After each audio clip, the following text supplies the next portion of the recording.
Olá pessoal do 7º ano da Rede Municipal de Ensino, tudo bem com vocês?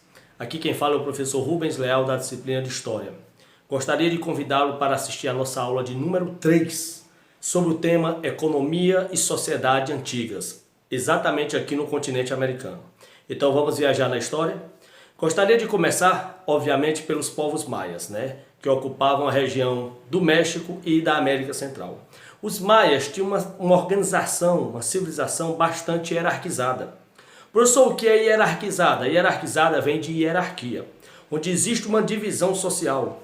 Acima de todos, obviamente, o imperador, abaixo sacerdotes, funcionários públicos e, obviamente, camponeses, na parte de mais baixo da pirâmide, na parte da base da pirâmide, que era com o seu trabalho quem sustentava basicamente as demais classes pagando impostos. Inclusive havia uma ideia entre os maias que pagar impostos era algo bom aos olhos dos deuses, Pagar imposto era algo santificado e todos faziam questão de pagar esses impostos para se manterem, obviamente, bem com os deuses nos quais eles acreditavam. Os maias, que tinham essa sociedade hierarquizada, eles tinham também uma grande produção agrícola, embora o território não fosse tão bom.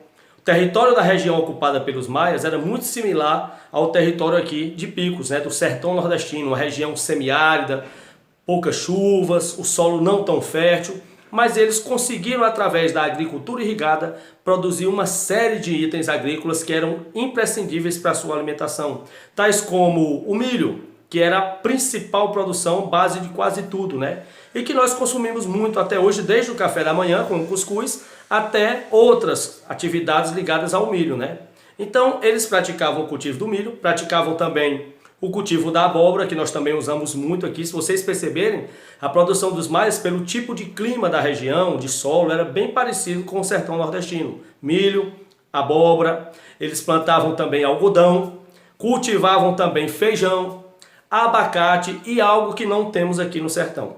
Eles praticavam muito o cultivo do cacau, que era uma base alimentar e que até hoje é uma base alimentar muito utilizada na produção do chocolate. Havia uma grande produção ali na parte da América Central ligada aos maias de cacau, que dá origem ao chocolate.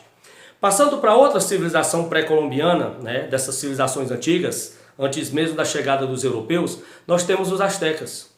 Os astecas que produziam itens variados como batata, amendoim, o próprio cacau, a abóbora, mas eles tinham uma produção ímpar em alguns produtos que eram exclusivos deles na época.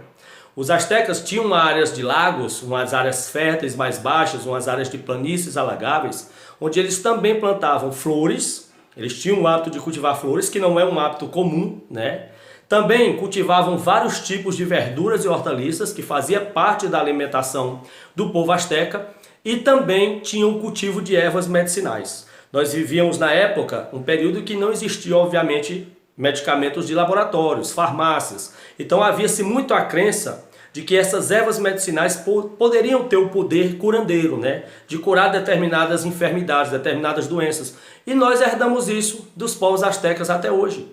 Nós sabemos que existe a cultura, principalmente dos mais velhos até hoje, de curar determinadas doenças com o uso de ervas medicinais.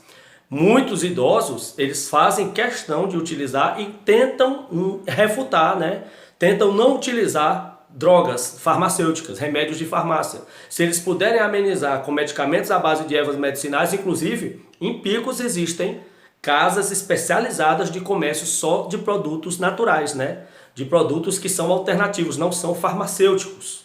Tudo bem, essa foi uma característica dos astecas. Quanto aos incas, o terceiro grande povo pré-colombiano que habitava as regiões montanhosas, as montanhas dificultavam muito a prática agrícola, porque o solo era bastante acidentado.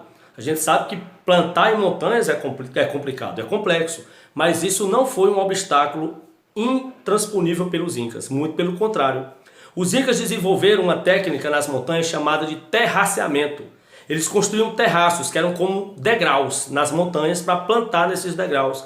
E com isso eles conseguiram cultivar muito batata, milho, abóbora e feijão, principalmente, que era a base da alimentação dos povos incas. Então perceba que a diversidade do relevo era um empecilho, mas não impediu. Bastou-se criar uma técnica que até hoje é muito utilizada em áreas íngremes.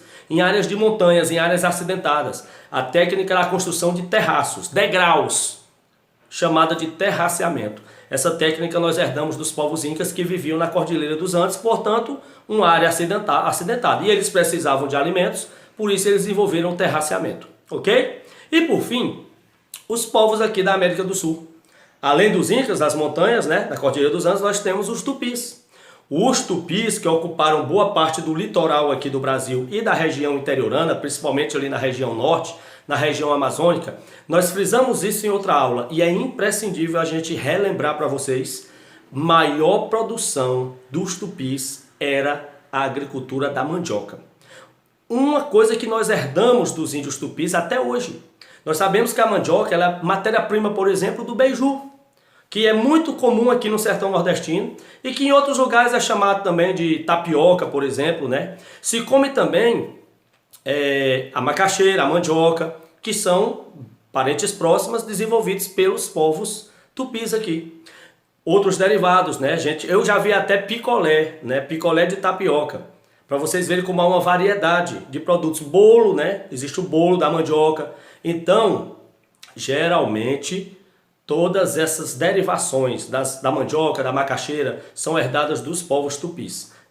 Eles plantavam, arrancavam as raízes e beneficiavam. Essa prática de produzir a goma, a farinha, que são bases da nossa alimentação, é uma prática indígena, é uma prática tupi que veio para os povos de hoje, né? E para nós finalizarmos, é óbvio, os tupis também praticavam, e era base da alimentação, era base da economia desses povos. Como eles não tinham muitos produtos agrícolas, variava principalmente entre a mandioca e a macaxeira, era uma prática muito comum eles permearem o cultivo da mandioca, da macaxeira, com a caça, a pesca e a coleta de frutos da floresta amazônica para diversificar sua cadeia alimentar. Tudo bem? Então aqui a gente termina a nossa terceira aula. Na próxima aula nós trataremos dos povos africanos. Espero que tenham gostado. Um forte abraço e até a próxima aula, se Deus quiser.